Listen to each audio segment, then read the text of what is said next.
Okay, all right. Good evening, everybody. Let's begin with basic review. So, we're discussing anatomy and physiology, the anatomy and physiology of the cell, and then we move up the ladder. So, we begin from the cell, and then many cells. What do they give us? They give us a tissue, and many tissues. What do they give us? Organs, and many organs give us organ systems, and many organ systems give us organism, and many organisms give us a population. So we discussed in the past that the cellular level is the most basic level, and if you are from the organ and above, meaning you are 1 millimeters. Your naked eye can see from 1 millimeters and above. If you are below 1 millimeters, you're gonna need a microscope. You will need a microscope to be able to see the tissue and the cell. And below the cell, we realize there are subcellular components, subcellular compartments. These are the compartments that make up the cell. So the cell does not exist on its own. The cell needs organelles. The cell needs organelles, such as the mitochondria, such as the Golgi body, such as the ribosome, the endosome, the peroxisome, the lysosome. So we will go over all of the compartments that make up the cell, all of the compartments that make up the cell.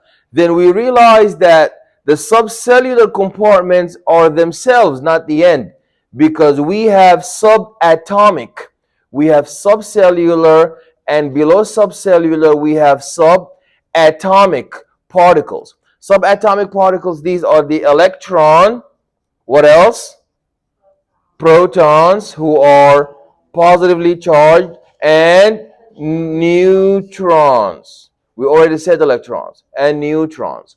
So below this level, you will need a microscope to visualize. You will need a compound, the bright field microscope, to be able to visualize the cell and the subcellular compartment, and to visualize the tissue and the cell. If you want to go beneath the cell, you're going to need the electron microscope. So we can use a compound or a simple bright field microscope, and we have below the cell, you have electron microscope that visualizes the subcellular compartment and the subatomic particles. Are we clear? Okay, so today we're going to be learning about the chemistry that takes place inside the cell. We learned in the past that all living things are made up of cells. You cannot be alive except that you are made up of cells. And cells these are the basic tenets of the cell theory. If you are a cell, that means you arise from previously pre-existing cells, from other cells, and you will continue to engender other cells that will come in the next generation. I'm here because my parents were there, because my grandparents were there, my great-grandparents were there, my children are there, my grandchildren are there, my great-grandchildren are there, and so on. We arise from other pre-existing cells. So we've learned that to be alive, you must fulfill the criteria of being alive. What's the criteria of being alive? The criteria of being alive means you must be able to restore homeostasis. So if any deviation happens, if you're too cold, you don't freeze to death, because you'll be shivering, and the shivering is going to warm you up. If you're too hot, you're not going to burn to death. You're going to sweat in order to cool to restore your regular healthy homeostatic temperature. If you eat carbohydrates, insulin is going to be secreted to lower blood glucose. If you're hungry, starving, glucagon is going to be secreted in order to break down sugar and restore this drop in blood sugar. So the capacity to repair and restore any deviation in homeostatic variables and ensuring that we have a steady state, we have a healthy, steady internal environment regardless of what's happening in the external environment. If it's cold outside, hot outside, nevertheless, you will maintain the healthy homeostatic temperature. So we will talk about homeostasis today. We will talk about metabolism. So in order to be alive, you have to be able to restore homeostasis. That's one. You got to do that. If you cannot restore homeostasis, it means you're not alive. The second one, you also have to be able, in addition to restore homeostasis, you have to be able to carry out metabolic activities.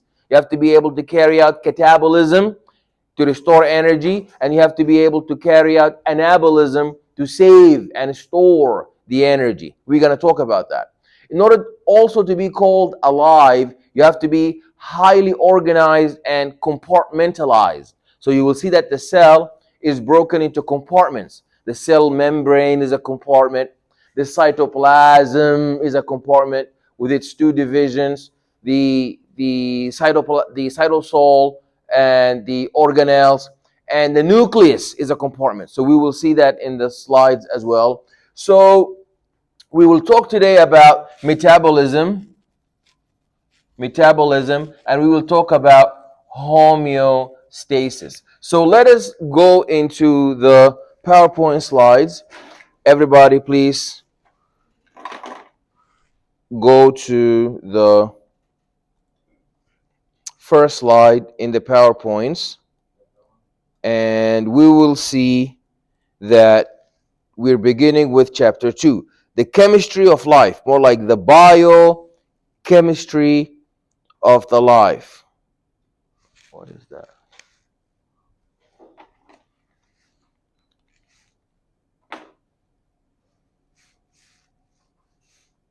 Okay. Where's the eraser? Am I see the eraser?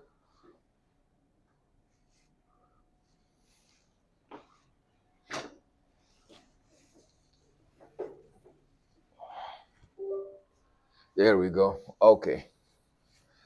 Alrighty. So we're going to begin to discuss the chemistry of life, meaning the subatomic particles. What's happening with the electrons? What's happening with the protons? What's happening with the neutrons? So this is a touch screen. So I should have done that before I turned it on. Okay. Alrighty. So let's begin with the chemistry of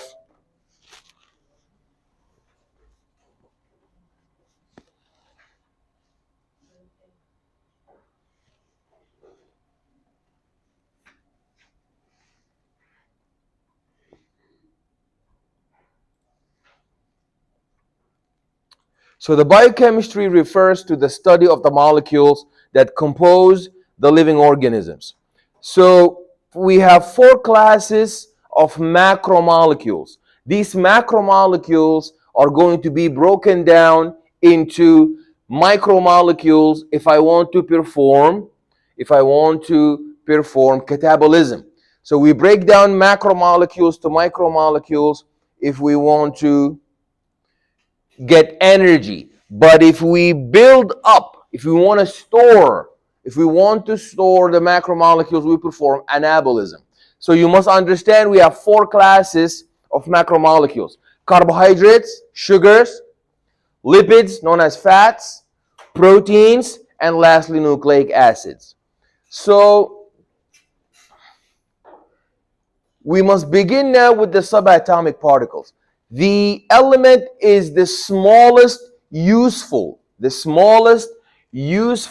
simplest form of matter that will have unique detectable chemical properties. So if you look at helium, that is an element. Sodium is an element. Chloride is an element. Potassium is an element. Calcium is an element. The periodic table has a list of all the elements. Now, if you break down this element into smaller compartments, will it be useful anymore?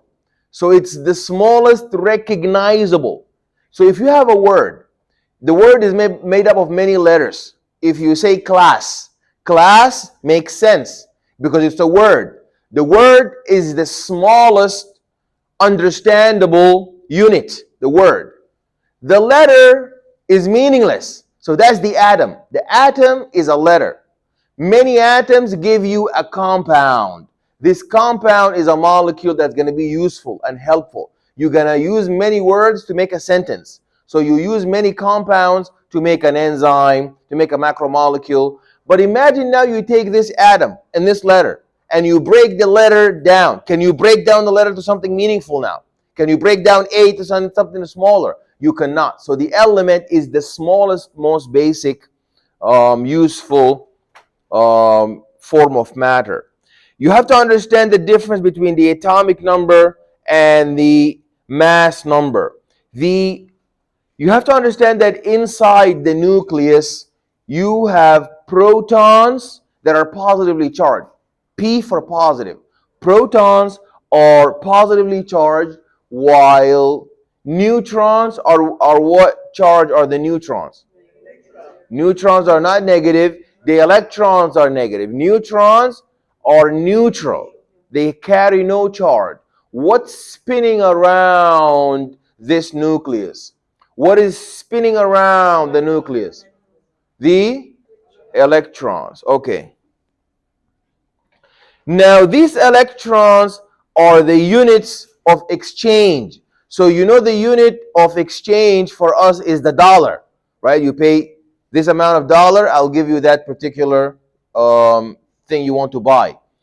The elements, when they want to make a bond, you know the people, let's think of the most simplest bond that we know of. You know, marriage. It's very interesting how marriage happens in different parts of the world, in the hemispheres. In some societies, in Eastern societies, the husband give money to the wife so she can marry him. In the elements, that actually happens. Some elements give electrons to other elements and then they have a bond. Like sodium would give an electron to chloride. Now they have a bond known as ionic bond. But in other societies, like Western societies, the man doesn't give the money to the woman. Both share. So the man puts $50,000, for example. The woman puts $50,000 and they make a mortgage. They buy a house. And you know, when there's divorce, they split in half. You know what I mean? The elements have the same thing. Some bonds are not based on you give me electrons. They are made up of sharing the electrons. Is that concept clear? So if the bond where one gives the other one electron, you know, electron is the money. They don't have dollar, they have electron. So if you give me electron, we can have a bond. Like sodium, give electron to chloride, you have sodium chloride salt. What's the name of that bond? Ionic bond. Excellent, very good. Now, if we're not giving up electron, we're sharing electron. What is that kind of bond called now? That's a covalent bond. Excellent, excellent, excellent. Now, covalent bonds are now, there's different kinds of covalent bond. There is no different kinds of ionic bond because you lost the electron. The problem is always when you're sharing. When you're on your own or when you give something up, it's okay. It's when you're sharing. That's when the people have problem, right? When they share an apartment, when they share a car, when they share something. So what's the problem with sharing? Yeah, exactly. So sometimes when there is sharing between, so what are we sharing? Are we sharing money we're sharing electrons? Very good. So when atoms are sharing electrons, sometimes you have an unfair relationship, like between oxygen and hydrogen. You know, water is H2O. You know, oxygen is huge, big old oxygen. Imagine very big oxygen is sharing one electron, and tiny little minor under 18 hydrogen is sharing an electron. Big old adult oxygen sharing one electron, and little tiny minor hydrogen sharing an electron. They both sharing an electron. But who's going to be grabbing the electrons all the time with them? Oxygen. So in the end of the day, they're sharing. But because they are sharing unequally, are the electrons going to polarize to one side, or are they going to be non-polar? They're going to be exactly. So some covalent bonds are polar covalent bonds, while other covalent bonds are known as non-polar covalent bond. Non-polar, I'm as big as you, like carbon dioxide. In carbon dioxide, you have carbon with two oxygen on each side. Oxygen, you're big. Carbon, I'm big as you. You know, if you share a car for 30 days, I'm 15, you're 15. Both of us are adult, and both of us are big. But if I share a car with somebody who's little, then they're going to be afraid of me. I'm going to drive the car for 20 days. They're going to drive it for 10 days. That's exactly what happens with the atoms. Some big atoms steal the electrons that they're sharing supposedly equally. So now this is, in order for you to understand the chemistry of life, you have to understand atomic number versus mass number. Atomic number is your social security number for the element. No two people can share the same social security number. No two people can ever share the same social security or phone number. You cannot share the same bank number. You cannot. This is something unique to you. And so is the atomic number. That's the atom number. You can never have two atoms sharing the same atomic number. Is that point clear? So when you hear mass number, is not the same thing as atomic number. Who defines the atom? That's like the address, your apartment number. No two people can have the same apartment. I mean, I'm not talking about that. I'm saying, like, assuming every apartment one person lives in. That is your number. So the atomic number is the number of protons. One atom in existence has one proton. That's hydrogen. So when you look into the periodic table, you will see each element has how many number of protons. That is their atomic number. Now, what is the mass number? The mass number is when you add up the proton number plus the neutron number. Very good. Some people used to say electron. When you add the proton number to the neutron number, that is the mass number. That one is not unique to you. That one could be shared. So this shows you here. Purple represent proton, purple proton. Orange represent neutron. If you look at carbon and sodium, for example, carbon has 6 protons and it has 6 electrons spinning around it, and it has 6 neutrons. What's the atomic number for carbon? 6. Can anybody else have a number 6? Never, impossible. How many protons does sodium have? Please look there. Sodium has how many protons? 11. Very good. Now that's the atomic number. For carbon 6, for sodium 11. If you add up the atomic number 6 to the proton, how much is that? Atomic mass. That is the atomic mass. But how much does it come out to? 12. So there's 12. The mass number for carbon is 12, and the mass number, the atomic mass, is 11 protons plus 12 neutrons. How much is that? You really need to know that. You really need to be able to calculate the atomic number and the mass number. Excellent, excellent, excellent, excellent. Now, what are isotopes? Isotopes this is a perfect example of what isotopes are. We already said who's purple? PP, purple protons. Purple protons. How many protons are here? 1. How many protons are here? How many protons are here? Those are three different, are they three different elements? They're not, because they have the same what? They have the same last name. So they belong to the same family. So here, the three of them are proton. Now what is the difference now? They have different neutrons. They have a different mass number. So isotopes have the same proton number, but they have different mass number or neutron number. So look at this. This is hydrogen, just a proton. You know now why we put hydrogen with plus on it? Because it has only one proton. If you look at deuterium, deuterium has 2 mass number. It doesn't have 2 neutrons. Do you see 2 neutrons there? Deuterium 2. That means it has 1 proton and 1 neutron. Very good. And lastly, you have tritium. Tritium means you have 1 proton plus 2 neutrons. So it has, so the name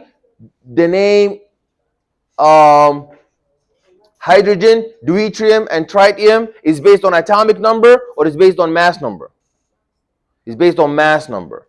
So here, no proton. So hydrogen is so interesting because its atomic number is equal to its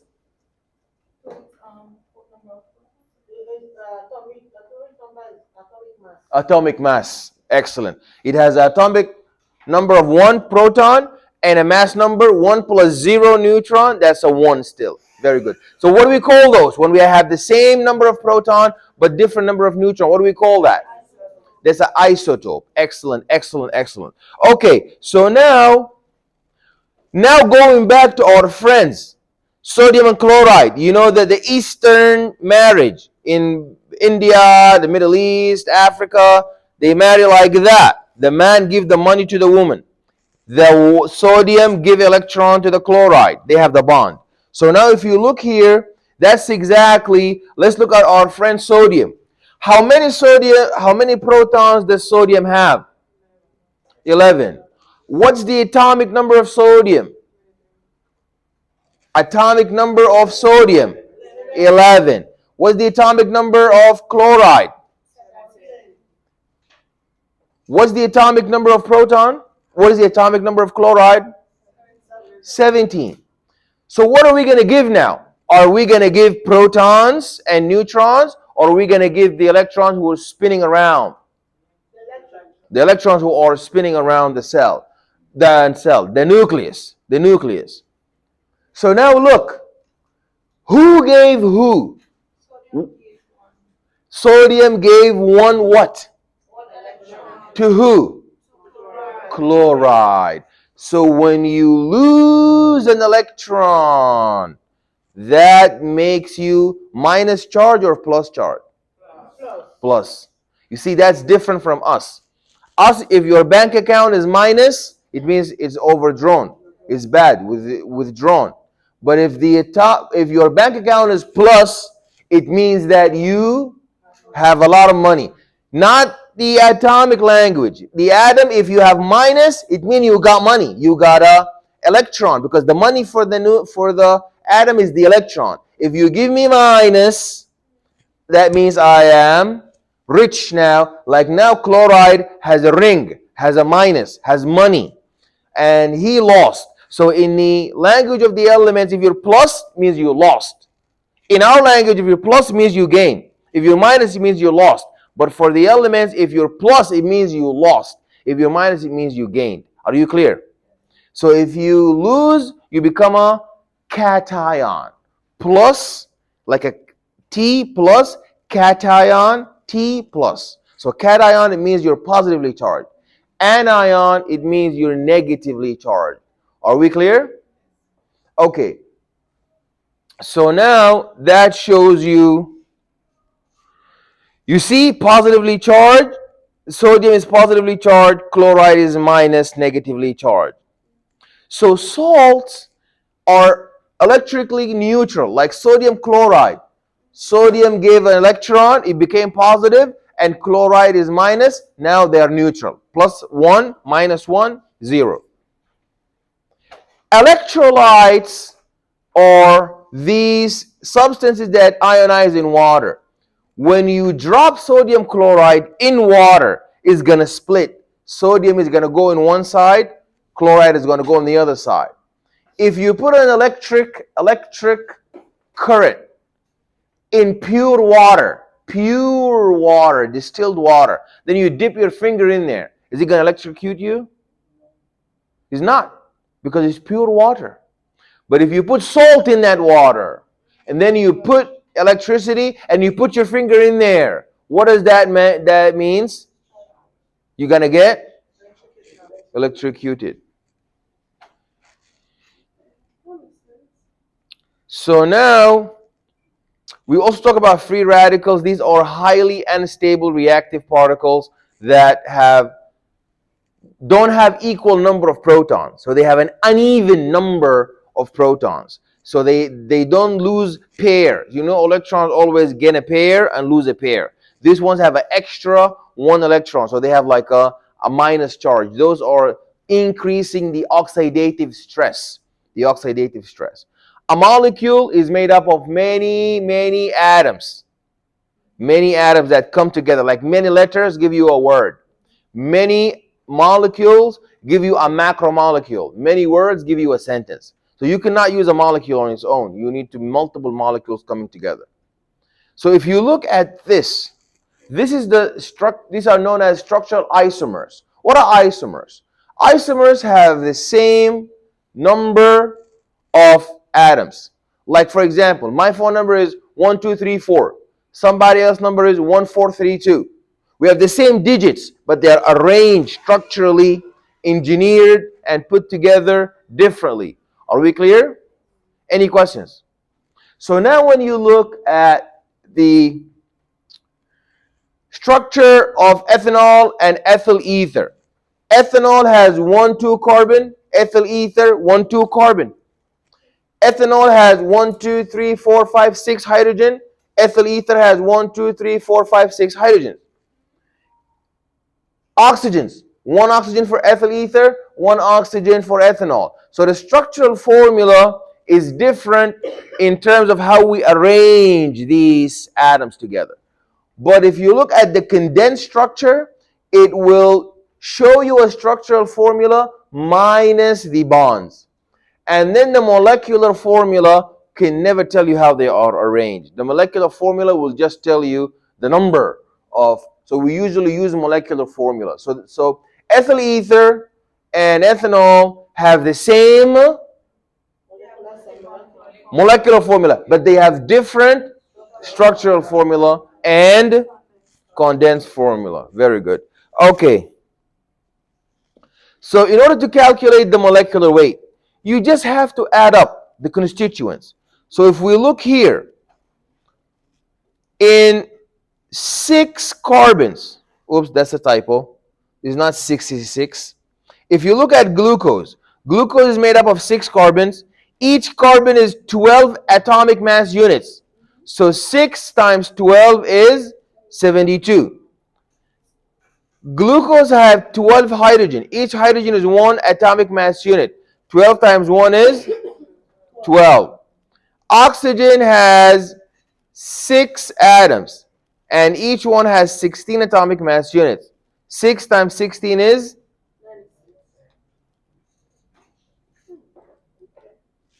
Now we're talking about what we alluded to earlier. Ionic bond versus covalent bond. In ionic bond, you have one lose, the other gain. And then you have a bond. You have a cation bonded to an anion. In covalent bond, nobody's losing. Both are sharing. And sometimes they both each share 1 electron. Sometimes both each will share 2 electrons. Sometimes each one will share 3 electrons. So if you each sharing 1 electron, we have a single bond. If we are married and I have my own house and you have your own house, then we have double bond. Each of us has, that's a bad example, 1 electron. If we both share 1 electron, huh? Yeah. Yeah, that's too much moving. So one electron, that's single bond. Two electron, double bond. Three electron, triple bond. Maybe like one baby, one baby. You know, I am a single father with 3 kids, and I find a woman, a single mother with 3 kids. Now that's a triple bond now. I'm gonna run out but anyways, triple bond.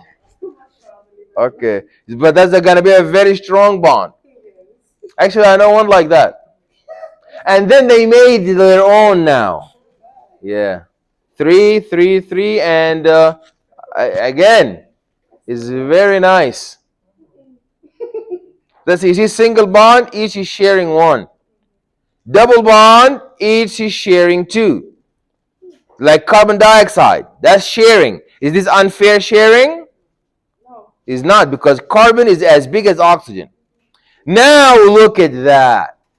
When you have carbon sharing with carbon, carbon is putting up one electron, carbon is putting up one electron, both of them are sharing one electron each. But when you look at huge oxygen that share one electron, hydrogen share one electron, but all the electrons are going to be gravitating towards the oxygen, because oxygen is so big. It makes oxygen electronegative, even though it's not an ion, but it will give it a temporary ion. It's like two people sharing a car. When one drives it for 20 days, people temporarily assume that they are the owner. So here you have a minus charge, is like a cation. Remember, who is supposed to have a minus charge? The chloride. And who's supposed to have a plus charge? The sodium. These guys, nobody's supposed to have a charge, but they do. Why? Because one is sharing very big. So don't share with somebody very more powerful, more very big than you. So they're gonna steal all the stuff from you. Okay. What's the hydrogen bond? From the name, hydrogen gotta be in there. If there's no hydrogen, that's not a hydrogen bond. But the hydrogen bond comes from this inequality. You see this inequality here, guys? This,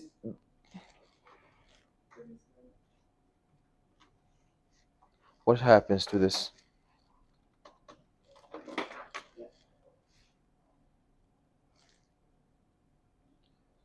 This inequality here, this inherent minus charge is going to attract positive charge on the other side. This inherent positive charge is going to attract negative charge on the other side. When the hydrogen, because it has an inherent positive charge, is now able to have relationship with other, that's a hydrogen bond. Are we clear?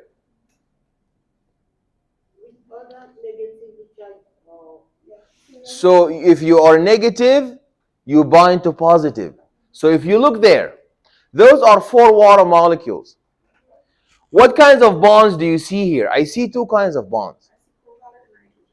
Excellent. The covalent bond is the one that is inside the molecule. What kind of bond is that? That's an intermolecular or intramolecular? That's intra, because it's inside the same water molecule. But if you now look, this is like a one family. A mom with 2 kids. A mom with 2 kids. Now, in addition, you don't just live in your house, your family has a relationship with other houses and families. So that's now an inter. So if I have a shipment from Chicago, New York, that's the intra relationship. But if I have a shipment between New York, India, then that's that's the inter. So the hydrogen bond is a inter or intramolecular bond. Inter, because it's going with somebody from another. But if you're bonding to you, because they're not sharing here, they're not sharing. They are just having a temporary, it's called dipole moment or van der Waals. Mixtures. So by the way, this covalent bond here and this covalent bond here, between them is a hydrogen bond, this intermolecular bond. This is the bond that causes cohesiveness. So that's why the insect can walk on the surface of the water. But if you put alcohol, can the insect walk on top of it? It cannot, because water molecules have hydrogen bond, but alcohol molecules do not have hydrogen bond. Is that clear? Okay. So now water, what makes it the substance of life is these properties. Because water is cohesive. Water is also, how is water cohesive? I just said it. Somebody explain to me, how is water cohesive? Through? Excellent. You said it perfectly. It connects with other molecules. So water stay close attached. If you try to boil water, it's gonna take very lot of heat to evaporate. If you look at ammonia, ammonia evaporates at room temperature, even though it has the same molecular mass as water. Ammonia is NH2 and water is OH2. Is that clear? Ammonia is H2N while water is H2O. But water doesn't evaporate except at very high temperature because of the cohesiveness, this hydrogen bonding. Water is also adhesive. So that's why, remember the balloon I was talking about? The balloon, when you put the heart inside a balloon, when you put the lung inside a balloon, when you put the bladder inside a balloon, when you put that sort inside the balloon, that balloon is made up of water. That's why it's adhesive to the surface. Water in the pericardium is adhesive to the heart. Very good. Water is adhesive. The pericardium is adhesive to the heart. The pleura is adhesive to the lungs. Very good. And the peritoneum is adhesive to the abdomen. Very good. Now imagine we remove the water from the pericardium and we put alcohol. Can it stick to the heart? It will not, because it's not cohesive or adhesive. Cohesive is when they are in cohesion with hydrogen bond. But adhesive is when they stuck to the surface. Yeah. So water is cohesive, adhesive. Water will dissolve salt. So it has the capacity, is a versatile solvent. Water would dissolve. If there is a competition, the world Guinness record for who on earth can dissolve most things, it's water. Nobody dissolves more. You know they say the body count. Now there is the solvation count. Who does water dissolve? Who dissolves more substance than water? Water has on its resume the most dissolving capacity. It dissolves more solutions than any other particular solvent. Water is also important for breaking up bonds in catabolism through hydrolysis, and water is also important for building up the bonds through dehydration. We're going to look at that. And water has very high specific heat capacity.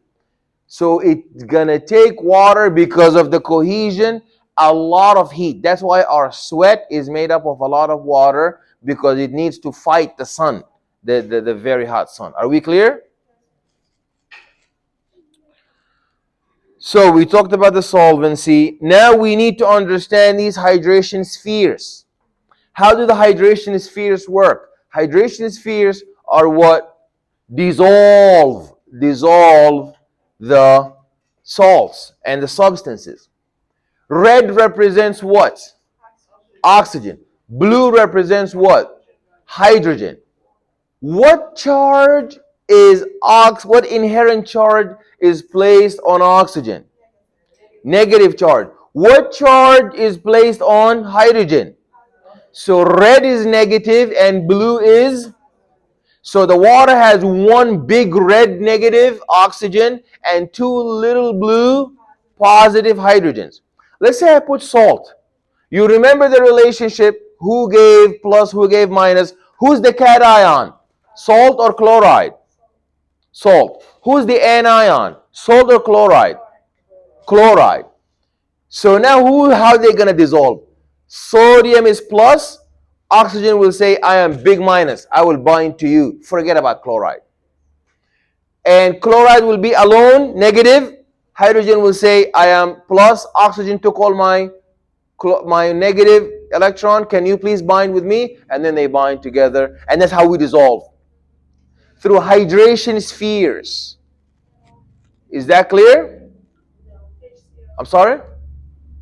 You're not clear? Okay, so let me show you what happens.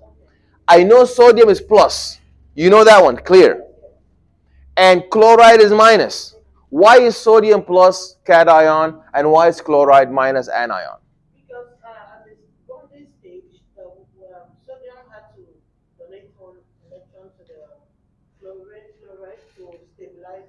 Good. So one is minus charge. Is that cation or anion? Anion. Now you take that and you drop it in the middle of the water. You know the water already looks like this. Water already looks like that. You see? That's water. H2O. Oxygen with two hydrogen. Oxygen with two hydrogen. Oxygen with two hydrogen. Oxygen with two hydrogen. Oxygen with two hydrogens. You see that? But they are not neutral. Oxygen is what charge? Negative, because it's very big. Not because it took it away, but because it shared with it most of the time. Imagine in the middle of that, so you have big red oxygen, big red negative oxygen, you see? Negative big red oxygen and 2 plus positive.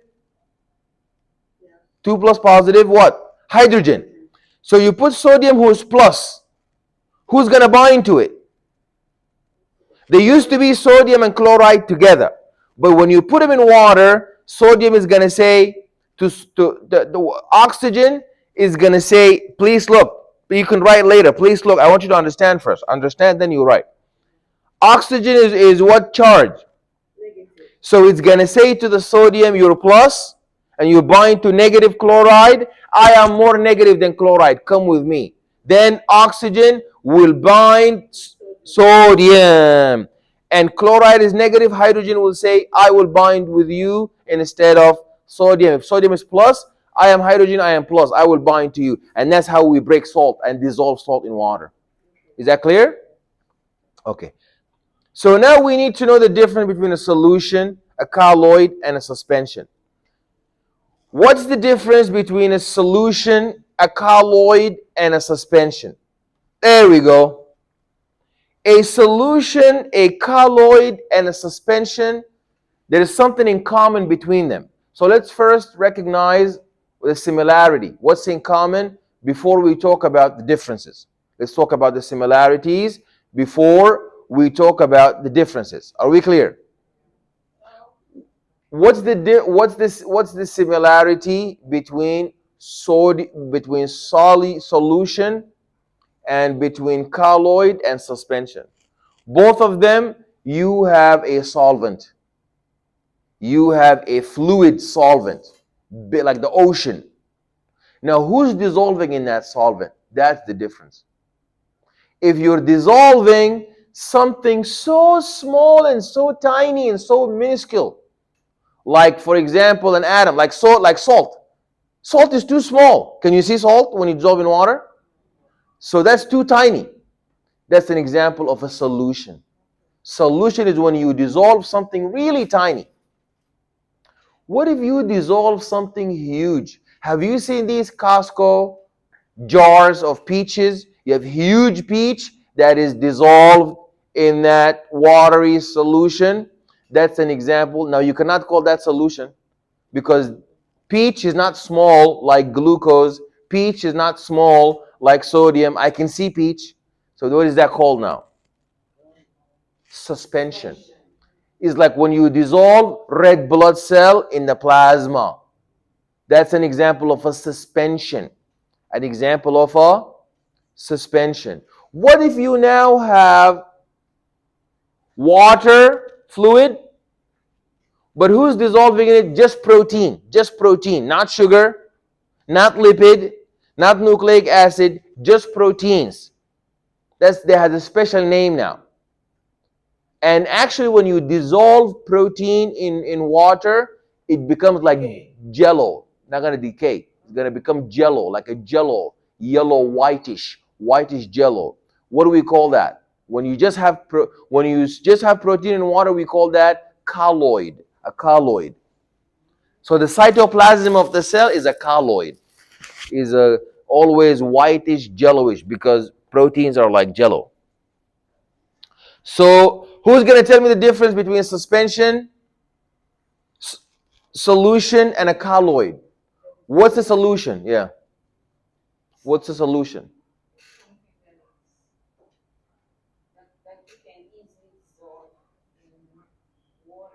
It's not easily. It's too small, too tiny. You see here, in solution they are too tiny. What about in a suspension? They are very big. So you see here, suspension, and you see here, solution. And what's the white jelloish? Because it's made up of water and what? And protein. Is that clear? Now we need to talk about acids and bases. Acids have a lot of hydrogen proton, and bases have just a little bit amount of hydrogen protons. Acids have a lot of hydrogen protons, and bases have a little bit of hydrogen proton. And our blood pH has a homeostatic pH range, which is from 7.35 up to 7.45. 7.35 up to 7.45. If you go above 7.45, what does that make you now?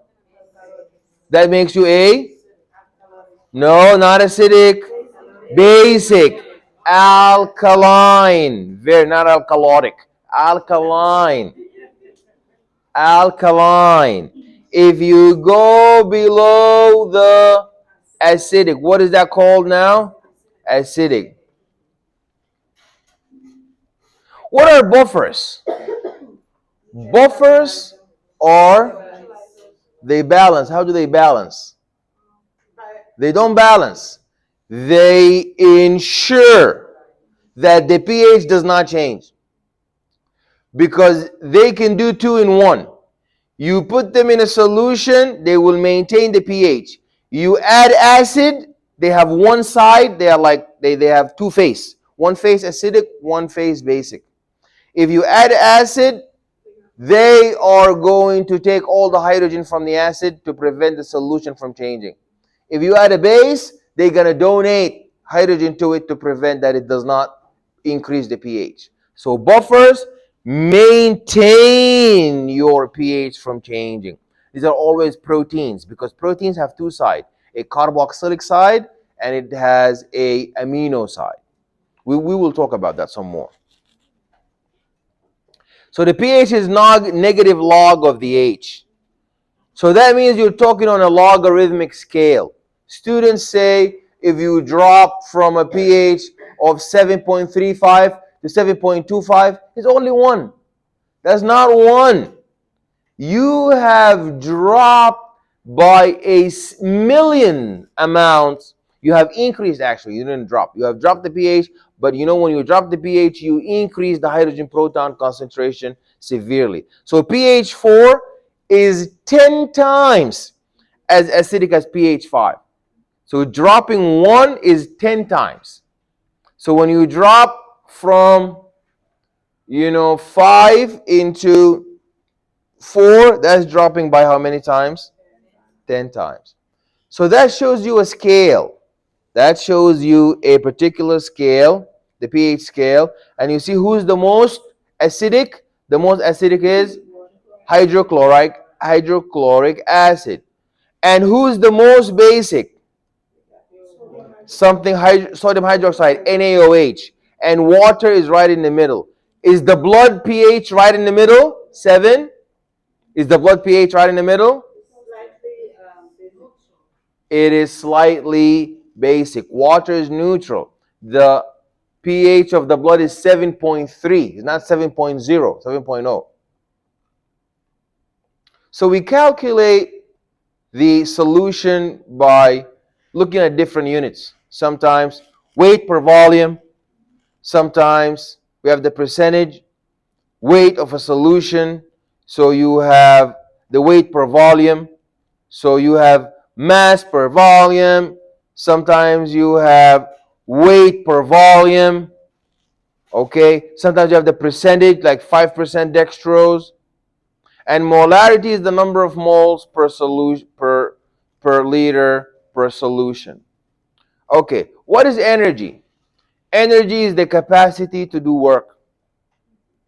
So if you have the capacity to do work, it means that you need to have energy to burn. If your car has no gasoline, what kind of energy is gasoline? That's an example of a electrical energy or a chemical energy. Gasoline is chemical energy because gas is a chemical. So if you don't burn that gas and the gas explosion, there is thermal heat that is generated in the piston, and then the pistons are going to start spinning. To now you had chemical energy in gas, then explosion, thermal energy, then you have mechanical energy rotating the wheel, then you drive, you come to school. So now the capacity to have kinetic energy was because you had chemical energy that gave you the motion. What's potential energy? The potential energy is the energy that is stored in the particular object. If you have a rock at the top of the mountain, if you push the rock is now going to fall from the mountain. It has potential energy to fall because the potential energy is going to become kinetic energy. The rock is moving, is falling. But once the rock hit the ground, does it have potential energy now? Because it cannot move anymore. So it lost its potential. It has no potential now.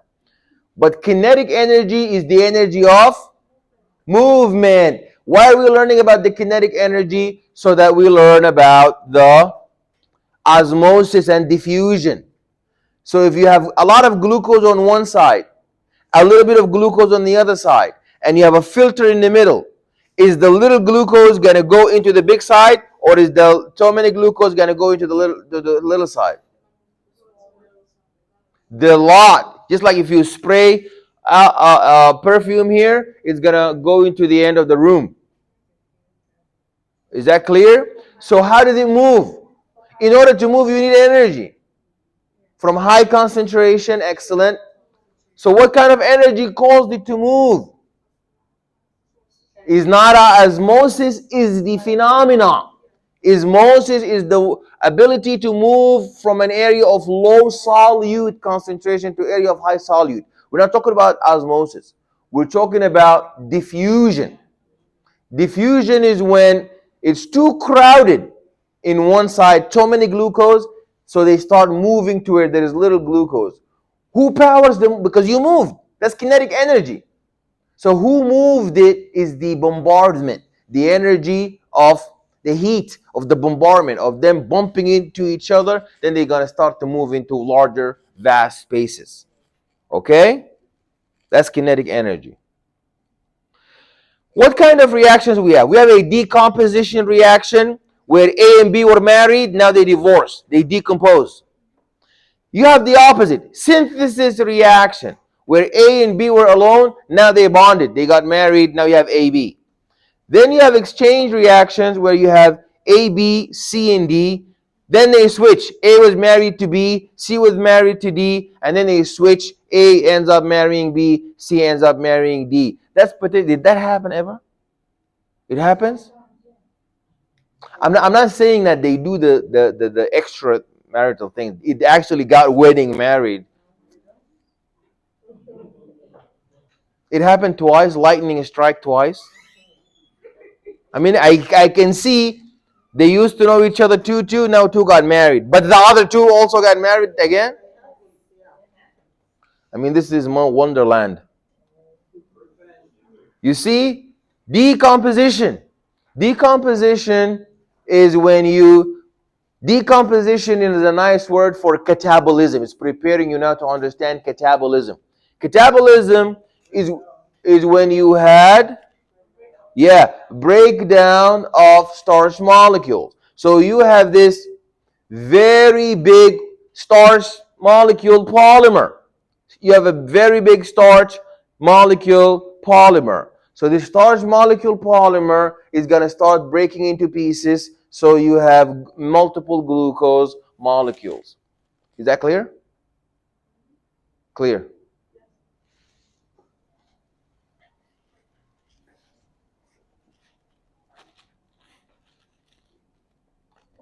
Amino acids. Now that's the opposite. Here you went, you have a grape stem. When you need energy, you start plucking off the grapes. Now you have the opposite. You have little beads of amino acids. You join them together to make one big protein. So here you're moving from macromolecule, very big, starch, into little tiny glucoses. And here you have very tiny amino acids that you hook up together in order to get big proteins. Now this is the exchange. A and B and C and D were once upon a time together. Now you go through a reaction and you end up, instead of A being with B, now A with C and B with D. Please, I want you to pay attention to where my mouse is. You see this intermediate stage? This intermediate stage is very interesting. Why? Because the intermediate stage is very interesting because that's called the transition state complex. That's the transition state complex because we're transitioning. So we are right in the middle. So and A and B are not attached so strongly, but C and A are still not attached so strongly. So all the bonds are now mediocre. They are intermediate. So A and C are bonded equally as A and B. So they are like in a hybrid in the beginning of the formation of this bond. But once you go to the final product, what's the bond between A and C and D and B? That's what kind of bond is that? The bond between A and C and D and B. What kind of bond is that? I'm sorry? I cannot hear you. Can you say that again, please? Yeah, the reaction is exchange reaction. But I did not ask what kind of reaction is that. I asked what kind of bond is that. Of course, it's a chemical bond. What is it going to be? But what kind of chemical bond? We talked about multiple different chemical bonds. That is not ionic bond because nobody gave the other one nothing. That's an example of a covalent. They're sharing. They're sharing. So rarely are you going to have a reaction where you end up with an ionic bond. It's always going to be covalent. They're going to be sharing. I was sharing my house with my wife, then we break up. I go share my house with another wife. You understand? That's going to be, I'm just saying. I'm giving a random example. I said I'm here because my grandfather was there. My children are here. I have no children. That's just my imagination. Okay? So sometimes we use those stories to make sense. Now, the reaction rate. You need to know the reaction rate. This rate of going from here to here is going to go very, it's not going to go very slow. It's happening in your body. You need it. You're going to die if it happens too slow. It's got to go very fast. Imagine there was no hemoglobin and you're just waiting for oxygen to diffuse from your lung and diffuse to the blood and then go with the blood and then the blood gets into the tissue and then no. We need hemoglobin to pick it up quickly from the lung, run, give it to the tissue. So that's the importance of the enzyme catalyst, the biocatalyst. Catalyst means it speeds up the chemical reaction. Biocatalyst, it means a biological chemical reactions, because not all chemical reactions are biological. Are we clear? Are we clear? So now, any questions? So now if we look here, the reactions occur when molecules collide with enough force and correct orientation. So the reaction rates increase when, so for example, I tell my students all the time, let's say that there's shuttle buses. You know, when people walking out the subway, there's like 10 shuttle buses. The more people that come out the subway, the more buses are going to start, and they're going to start moving. So if 100 people come out, the more people come out, the more buses start moving. Now let's say 100,000 people come out. Now that's going to be the ceiling effect. That's it. We're going to reach this. We're full. We're saturated. But in the beginning, the more people come out, the faster we're going to get to the point. Are we clear? Also temperature. If you give the enzyme more substrate, more reactant, the enzyme is going to take the reactant into product. Are we clear? If you look at the temperature, if you heat up the reaction, it's going to go into completion. And if you have an enzyme catalyst, the enzyme catalyst is going to bind to the reactants and hold them in orientations that facilitate the reaction. So catalysts are not changed by the reaction and can repeat the process frequently.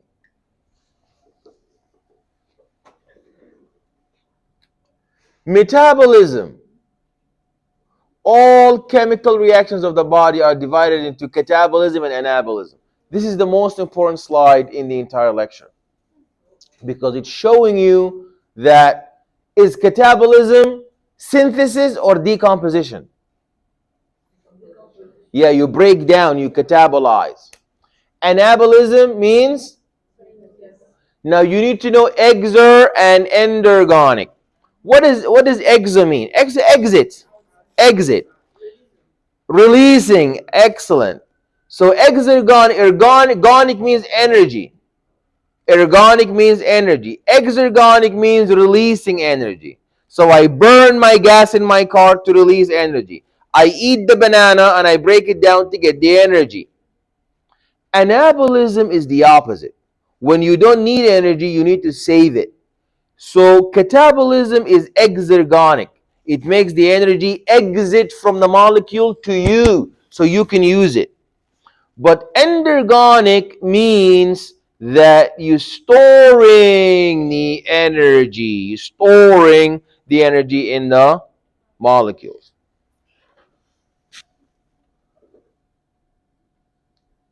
Now that's another type, oxidation reduction.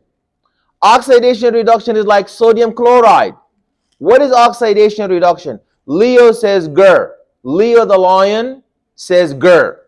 Leo means Leo, Leo. Lose electron oxidation. That's Leo. If you lose electrons, that is oxidation.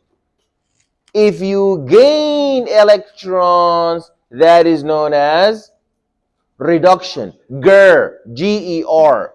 If you lose electrons, that's oxidation. If you gain electrons, that's reduction. Lose electrons, that's oxidation. Gain electrons, that is known as reduction. Lose electrons, oxidation, gain electrons, reduction. So, in sodium chloride, who's oxidized, who's reduced?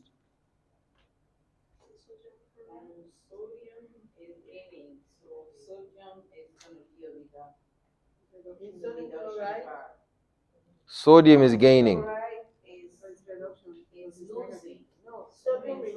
Somebody please raise your hand and tell me the whole thing. Yes, please, in the back.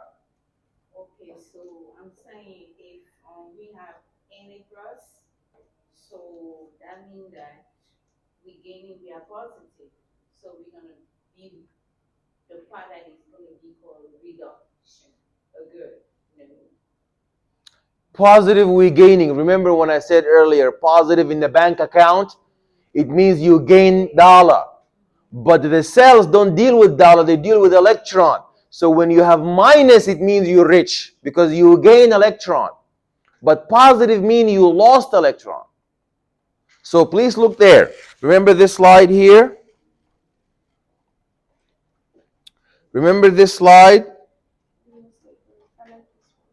If you see this, look at that. Look at this here. Who is this? Who's sodium?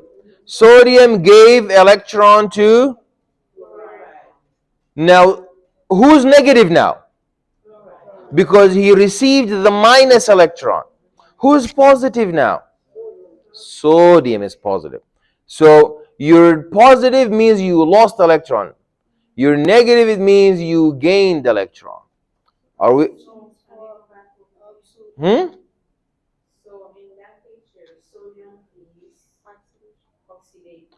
Sodium is oxidized because it lost an electron. Lose electron, oxidation. Gain electron, reduction.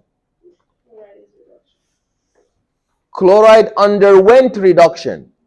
But what do we call it? What kind of agent is that? Remember, the process that happened to you is oxidation or reduction. Shen. Oxidation, reduction. But they're not going to talk about it in the terms of reduction, oxidation. Talk about agent. Are we clear? So how do you tell the oxidizing agent? The oxidizing agent is not the one who lost. Is the one who is the opposite now. The agent is the one who went the opposite. So the one who underwent reduction is the oxidizing agent. The one who went oxidation is the reducing agent. So in sodium chloride, who is the oxidizing agent? So in sodium chloride, chloride gained an electron. Leo says Ger is reduced, so that means it's the oxidizing agent. And sodium is the reducing agent or reduction agent. Now, finally, we get into the 4 different types of macromolecules. You have very big sugars, polysaccharides. You have very big sugars, polysaccharides, and you have very big proteins, very big sugars, polysaccharides. You have very big proteins, polypeptides. You know this polysaccharide, polypeptides, triacylglycerol. That's a polymer of lipids. DNA, that's a polymer of nucleotides. That's a nucleic acid. Clear? So now we're going to be doing composition, decomposition, synthesis. Decomposition, synthesis. If I eat from IHOP, I have a very big meal, delicious pancake meal with syrup and hot fluffy pancakes with strawberry. If I eat that, what's going to happening in my body? Is my body after, hold on, I eat it, me and my brother, both of us eat at IHOP. Then after we eat at IHOP, my brother starts running in the gym while I go sit in the couch. Both ate IHOP pancakes. What's going to be the response of my body? My brother is burning down this pancake. So is my brother going through decomposition or synthesis? Decomposition, breaking down the pancake polysaccharide. Is my brother going through catabolism or anabolism?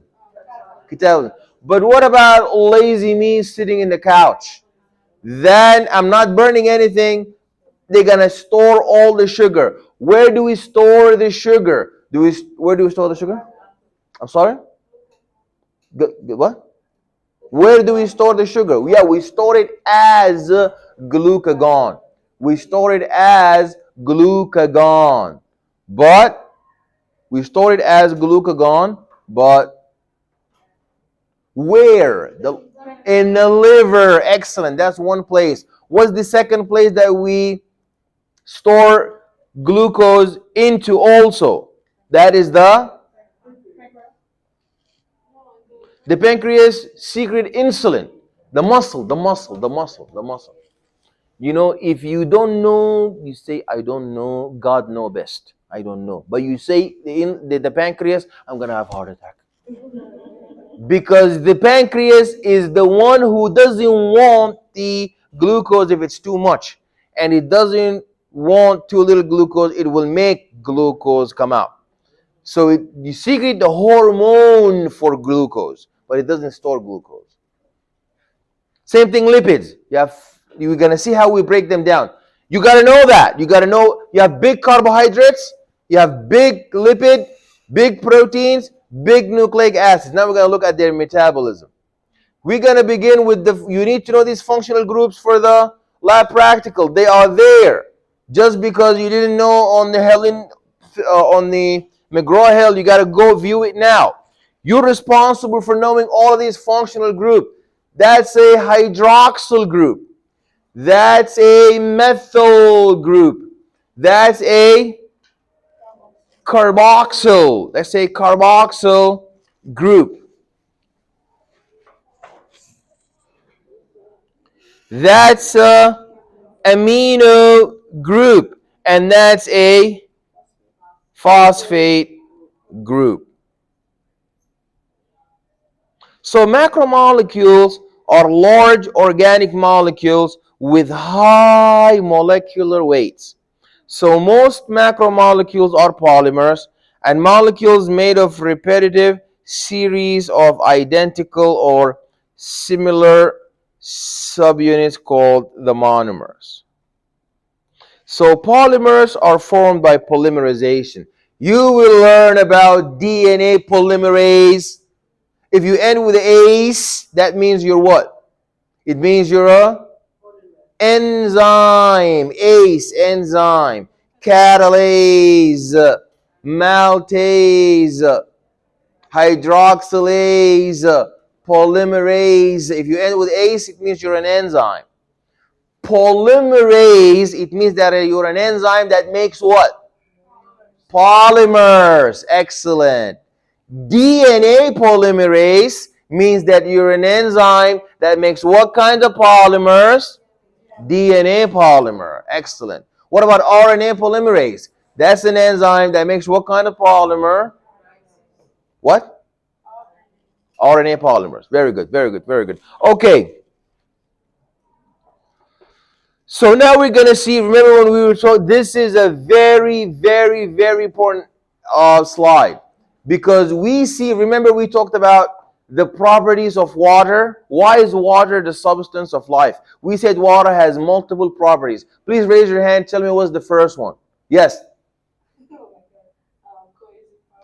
Cohesive properties. Water molecules stick to one another with hydrogen bonding. Give me an example of water cohesion. She's the answering. You got water going to other water molecule. So what's the significance of that? So the insect can walk, skate on it. No, that's not an advantage to us. That's an advantage for the insect. We're talking about for us. How is cohesiveness good? For example, if you are swimming, for example, you're gonna jump off a cliff, the water is like gonna be the surface area. Is for the sweat. Because when you sweat, the heat hit the water boiling point is too high. Remember we said ammonia is as big as water, but ammonia evaporate. Imagine the sweat was made of ammonia. You will burn. But because it is made of water, the sweat is going to stick around for a long time like a barrier, like a sunscreen. So that's the cohesiveness. What's another advantage of water? Yes, please. Adhesion. Very good. Give me an example of adhesion.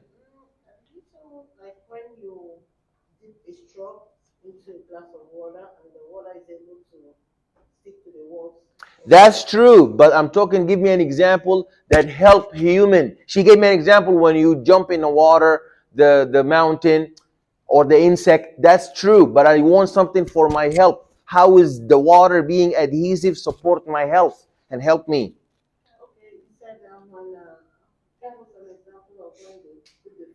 Yeah.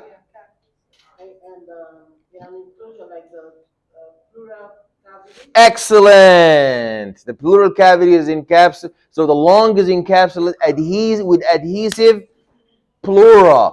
The heart is with adhesive pericardium. Very good. The abdomen with adhesive peritoneum. Excellent. That's two of them. There's more.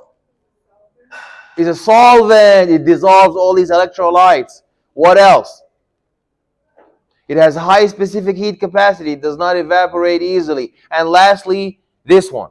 It breaks apart for catabolism and it joins together for anabolism. We catabolize with water and we anabolize with water. So if we look here, that's monomer number one. Monomer can be any monomer. It could be a sugar monomer. It could be a lipid monomer. It could be a protein monomer. It could be a nucleic acid monomer. So if you want to join them together, you remove water. That's called dehydration. Because you removed water, you stuck them together. Are we clear? But if you look here, you have this dimer. If you add water now, you're going to separate monomer 1 from monomer 2.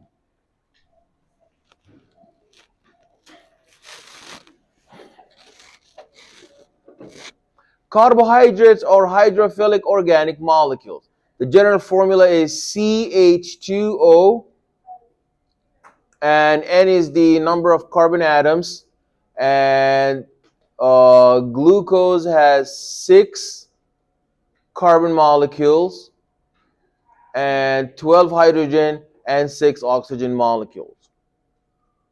Monosaccharides are the simplest carbohydrates.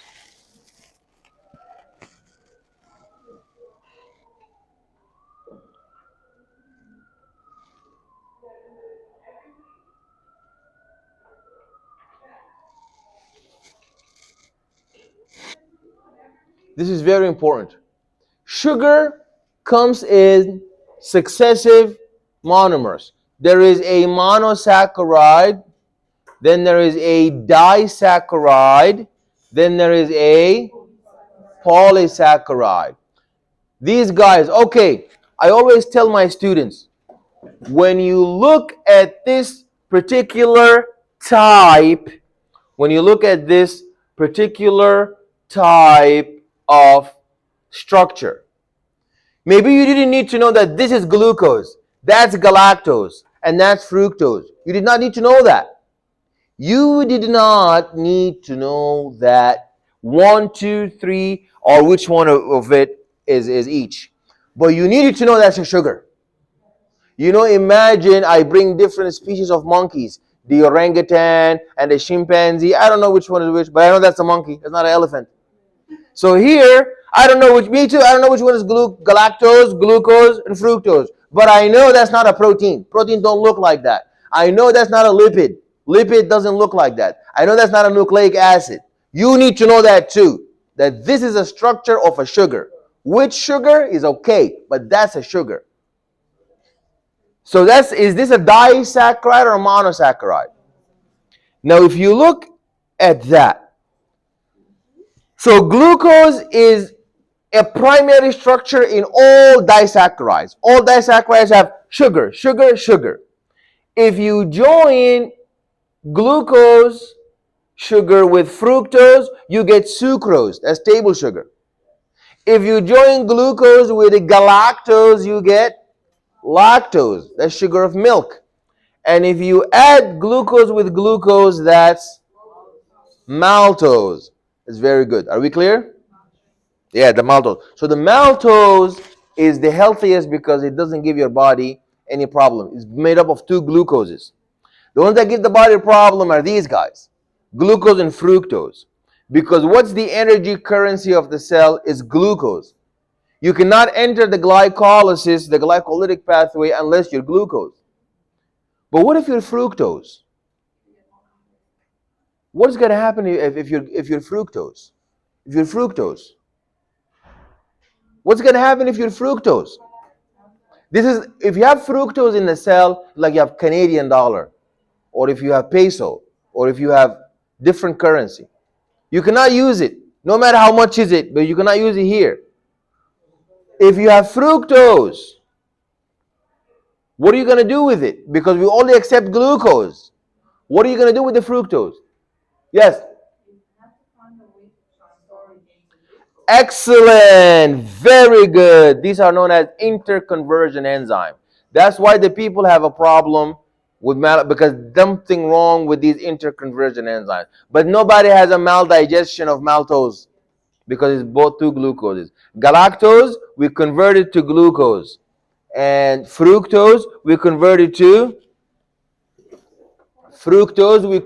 to glucose. Yes. So lactose intolerance when you don't have lactase. Lactase is the one that's going to break this bond between glucose and galactose. Oligosaccharides are short chains of 3 or more monosaccharides. This always happens.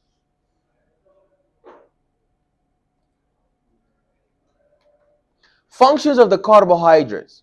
So carbohydrates are quickly mobilized source of energy. They are often conjugated, bound to the lipids and the proteins. The proteoglycans are macromolecules that are more carbohydrate than the proteins.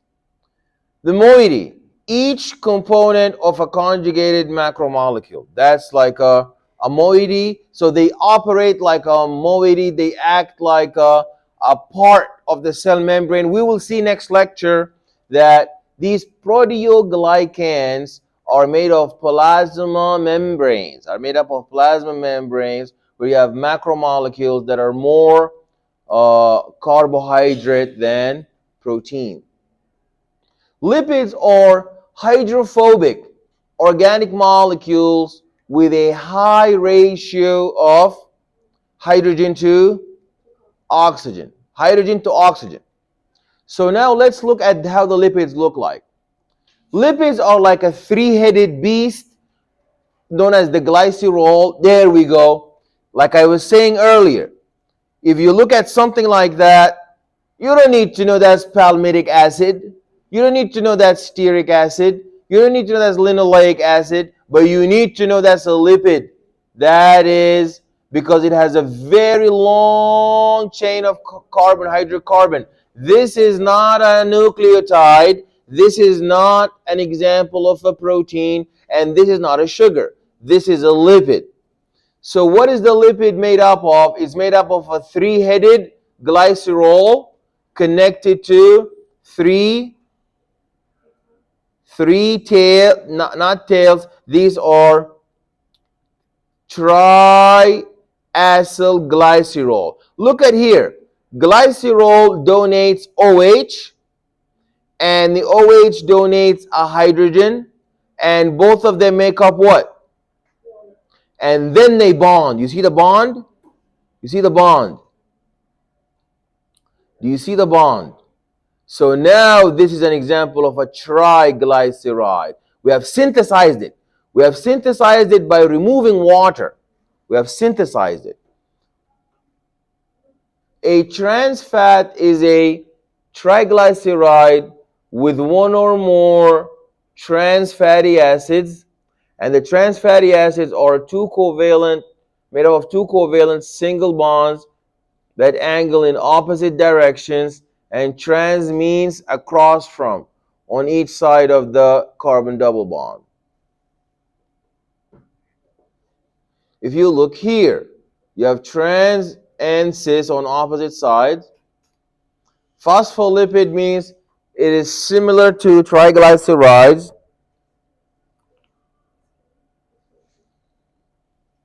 but one fatty acid is replaced by a phosphate group.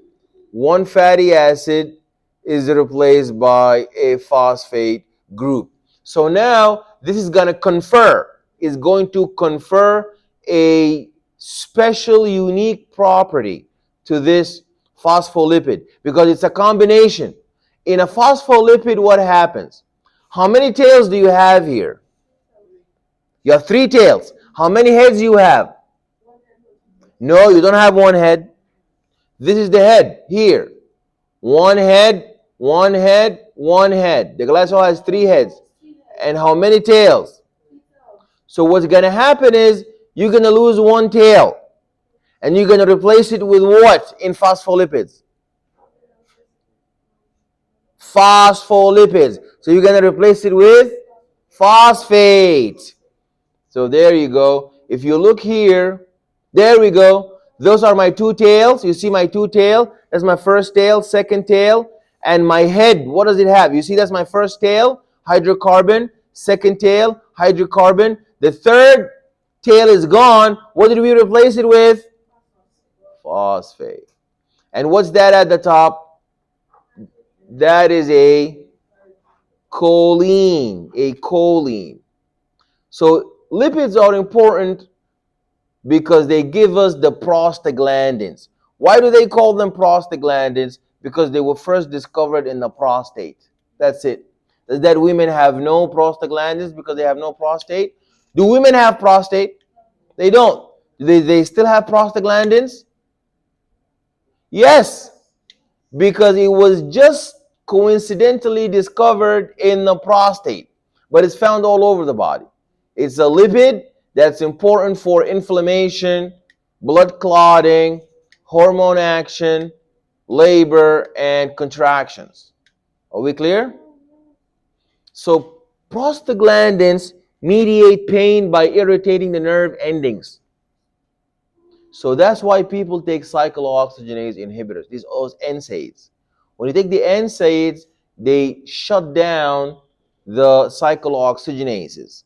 And cyclooxygenases make prostaglandins.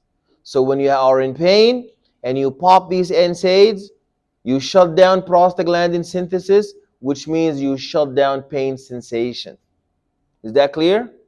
So that works for a little while until you get a stomach ulcer, because the prostaglandins are a double-edged sword.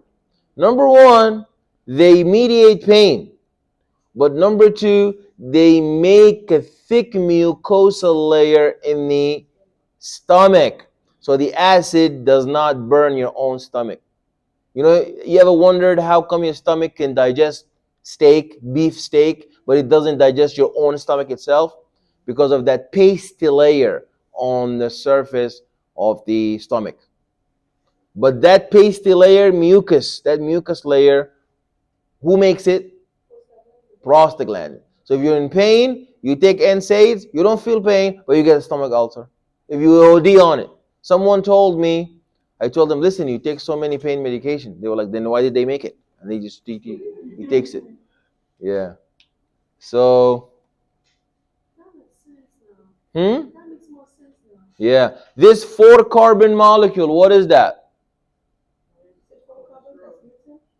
4-carbon. This is not 4-carbon. This is 4-ring. My bad. Very good. 4-carbon is a cholesterol. Excellent. So many hormones are made from cholesterol. Cholesterol is a lipid because it's rich in carbons and hydrogens. What are the hormones that are made from cholesterol?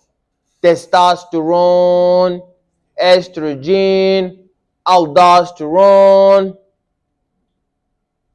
progesterone, testosterone, cortisol. They're all made of cholesterol. Not epinephrine. That one is not made of cholesterol. Then we move on to proteins. Protein is a polymer of amino acids. So the amino acids have a central carbon with 3 attachments. So you have an amino group, a carboxyl group, and an OR radical group. An OR radical group. The OR radical group has 20 amino acids that are used to make the proteins and are identical except for the radical OR group. So properties of each amino acid determined by the OR group.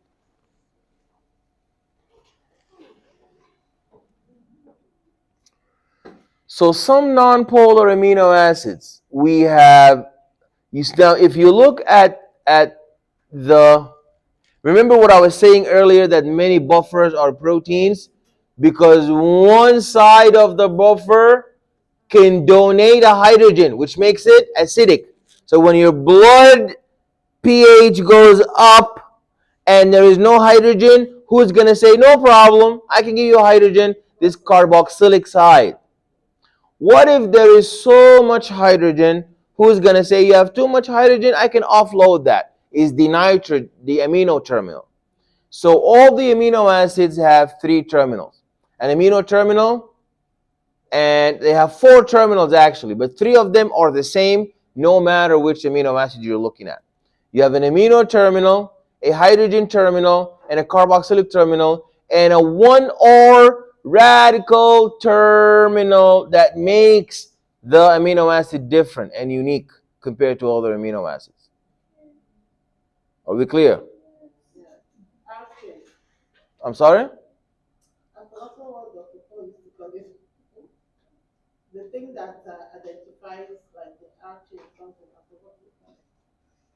The thing that identifies the action?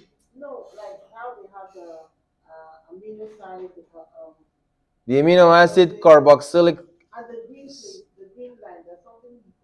Green, or you mean pink line? Which? R group side chain? Yeah, the side chain. Okay. Now, the bond that join the amino acid, like let's say that's methionine.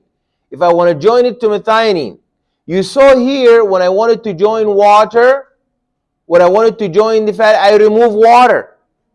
When I wanted to join sugars, I removed water. When I want to join amino acids, still I remove water. So you need to know who gives OH, who gives H. The carboxylic side gives an OH, the amino side gives an H, you remove that. What's the name of this bond called?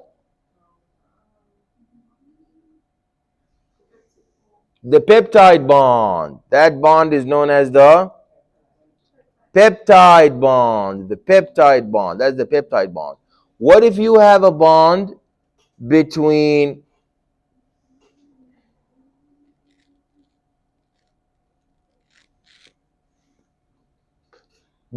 two sugar monomers? Do we call it a peptide bond? What do we call that? That is an example of a glycosidic bond. The bond between amino acid and another amino acid. What is that one called? Peptide bond. So proteins are very interesting. Why are proteins very interesting? Proteins are very interesting because they are responsible for enzymatic activity. They work like channels, receptors, cell adhesion molecules, cell identification markers. But their problem is they operate as globular structures. So they fold upon themselves. They begin as a primary sequence, then they fold into secondary sequence like a alpha helix and a beta sheet. Then they fold and they become tertiary sequence. Then they fold and finally they become quaternary. Quaternary like hemoglobin. It has two alpha and two beta sheets. The primary structure is the primary sequence, as we said. The secondary is alpha helix and beta sheets. Tertiary is made by disulfide bridges, and an example of that would be the globular proteins and the fibrous proteins. Quaternary structure is when you have associations of two or more polypeptide chains due to ionic bonds and hydrophobic hydrophilic interactions.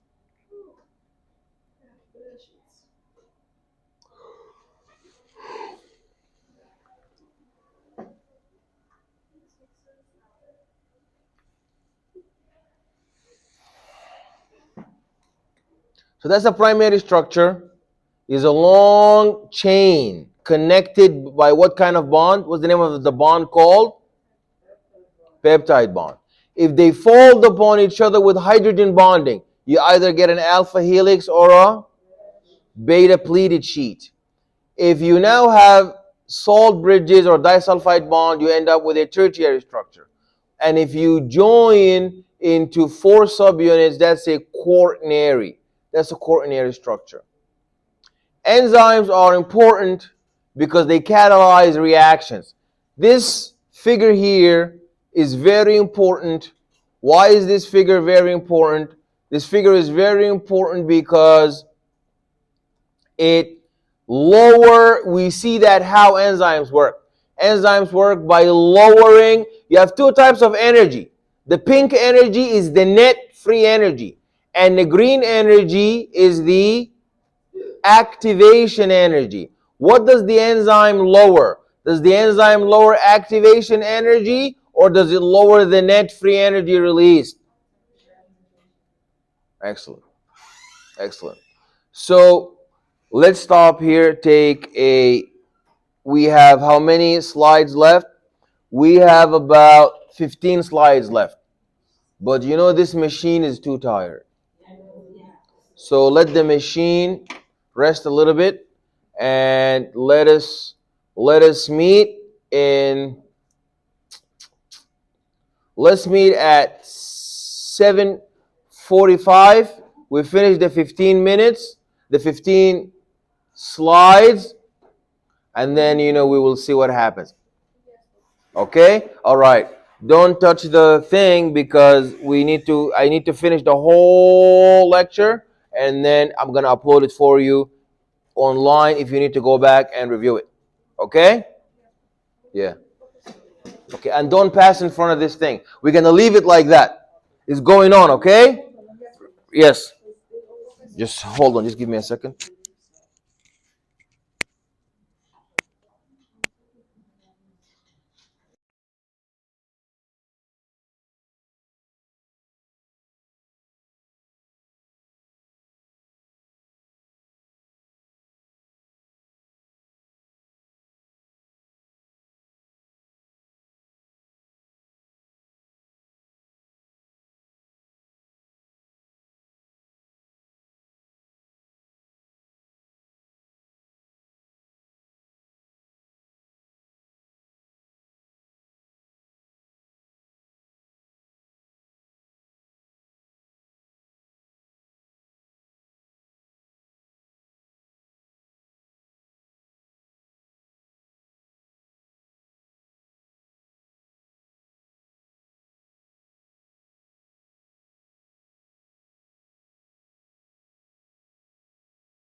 Okay. Okay. So what is that? This is showing us how does the this is teaching us how is the mechanism of action. What is the mechanism of action for the enzymes? And you will see that enzymes operate by lowering the activation energy hill. So it's a hill. See the hill? You have to climb. You have to surmount. You have to surmount this hill in order to be able to go from reactants into products. So for example, if you get an Uber car, you say to the Uber, take me to Staten Island. It's not going to shorten the distance, but it's going to take the smallest route. It's going to save you from the route that you have to go with the subway, but it's going to cut down the distance, but it will not change it. You have the smallest distance possible, supposedly, from where you are to where you need to go. So the same thing, the enzyme. The enzyme is not going to change the reaction. You know, the Uber driver, if you say, take me to Staten Island, the Uber driver is not going to say, no, let me take you to the Bronx. It's better. So the enzyme, if the reactant A plus B must give you C plus D, is not going to say, no, let me give you E plus F. It's going to give you exactly what it is intended to deliver for you. Number two, you need to pay the Uber money, right? So the same way the enzyme, you need to pay it with money also, but not cash money, you give it ATP. No enzyme will work if you don't give it the proper ATP. And also, once the enzyme delivers from reactant to product, does it retire, or is it ready to keep doing that over and over as long as there is more substrate, more reactants, and more ATP to pay for? Yes. So it's going to continue to do that. But remember, how does the enzyme speed up the reaction? By lowering the activation energy barrier, not by lowering the net energy released by the reaction. The enzyme action, you would have substrate that bind to the pocket on the enzyme called the active site. So there's a formation of enzyme substrate complex, and there's a enzyme substrate specificity is like a lock and a key. So the enzyme releases the reaction products. The enzyme is unchanged and it can repeat the processes. We talked about that. So the enzyme is going to distort the bonds of the reactant, but itself it does not get consumed. You see here the temperature, the pH, because in the end of the day, the enzyme is a protein. And you know, proteins denature. If you put them in high temperature, they fall, they collapse, they roll back from quaternary structure to tertiary structure to secondary structure to primary structure. The pH also going to mess up with the electrostatic interactions at both terminals, the carboxylic terminal of the protein and the amino terminal. Yes. You had a question? Batista. Okay. And the temperature also is going to cause denaturation, and the electrostatic interactions are going to be highly affected with the acidity. So that's why we want our pH to stay within homeostatic healthy range, because if the homeostasis changes, what happens to the enzymes? If the acidity changes, what happens to the enzymes? They stop working. Some coenzymes operate. What's happening here? Electron was accepted, electron was donated. What kind of reaction is that? Gain electron, then lose electron. What kind of reaction is that?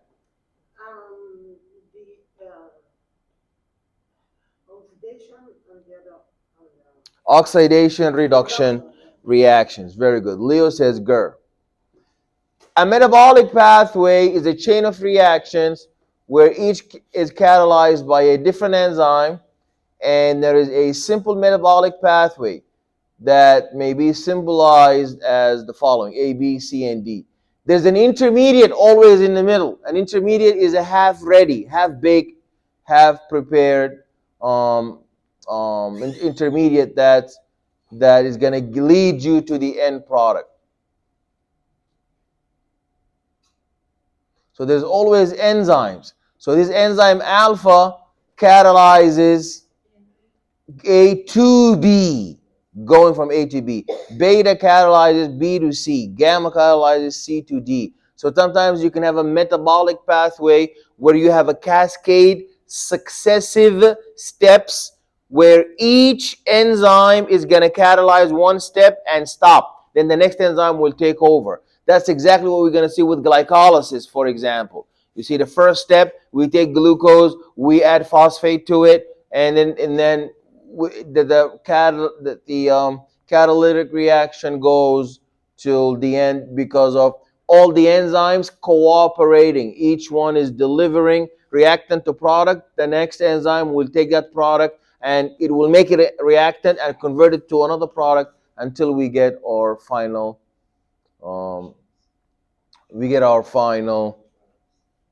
product.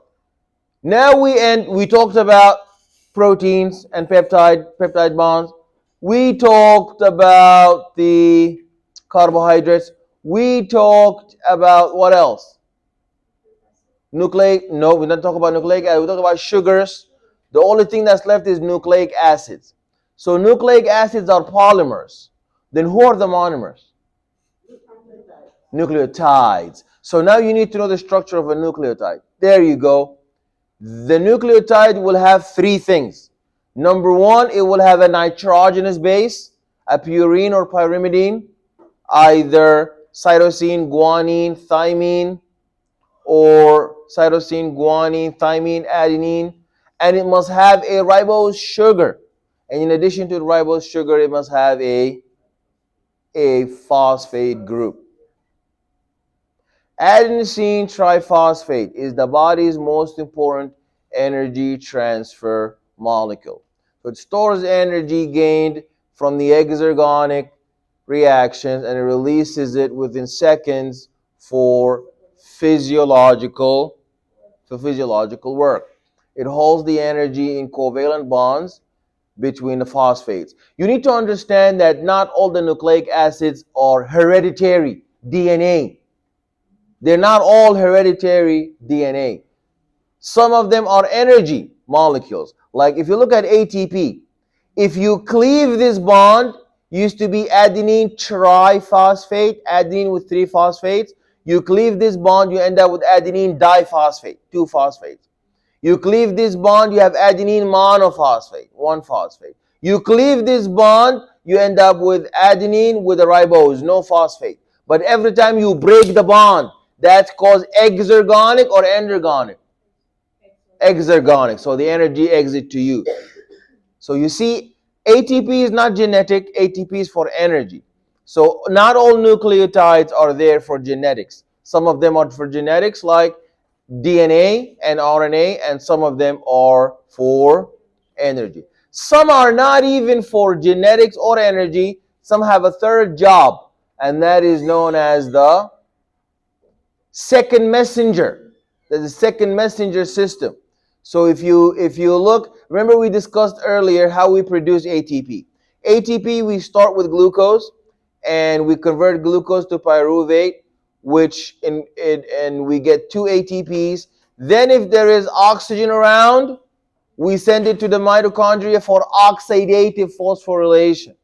But there is no oxygen around, we send it to the muscle and we have anaerobic fermentation, which uses no oxygen, but it sends a lot of lactate. And when it sends a lot of lactate, that is going to cause acidity and pain in the joints. Yeah. GTP, guanosine triphosphate, cyclic adenosine monophosphate. This is not energy molecule. This is not genetic. This is for second messenger. Like here, cyclic AMP. What's the importance of the second messenger? We're going to talk about that next week. Because you know we said some hormones are made from what? Some hormones are made from cholesterol, excellent, such as testosterone, aldosterone, estrogen, cortisol. So this testosterone, cortisol, this doesn't close? It's okay, just don't worry about it, don't worry about it. If you have, thank you, if you have adenosine, if you have cyclic adenosine monophosphate, cholesterol, testosterone, estrogen, those are cortisol, those are made from cholesterol. So they penetrate the cell membrane because the cell membrane is made of lipid. So they lipid dissolve lipid, like dissolve like. Birds of the same feather flock together. So they dissolve in one another. The lipid dissolve in detergent. Salt, who are polar, dissolve in the water, who is polar. Lipid, non-polar. Cholesterol, non-polar, dissolved in lipid. So cholesterol-based hormones like estrogen and cortisol easily dissolve in the lipid bilayer. And then they can even cross the nuclear membrane to do transcription inside the nucleus with transcription factors to give us nascent mRNA transcript that will be post-transcriptionally modified, and then they will exit the cell as exons and translated later on in the ribosome to give you your target proteins of interest, functional proteins or structural proteins, whatever the cell needs. But not all hormones are cholesterol based. They can cross the cell membrane. They cannot all do that. Some of them are polar, like epinephrine. So if you're polar, can you dissolve in the lipid? You cannot. So you bind to the outside receptor. And then when you bind to the outside receptor, it's like, let's say your Uber goes to this school. The Uber can come up in the classroom, tells you, let's go outside. But if the Uber does not go to the school, they will tell them, for example, the public safety is going to walk up here. So that's a second messenger. But in the first one with testosterone, cholesterol based, the first messenger goes all the way through from the outside, cross the membrane, cross the nucleus. But with the second messenger, with the epinephrine, it cannot cross. It will bind on the outside. Then somebody inside, cyclic AMP, this nucleotide, is going to go and it's going to do the job on its behalf, on the behalf of the first messenger. Is that clear? Okay. Nucleic acids are DNA and RNA. DNA are polymers of nucleotides, deoxyribose, and we're going to talk more about those. And RNA are ribonucleic. The difference is deoxyribose has no oxygen and ribonucleic does have oxygen. So we will stop here and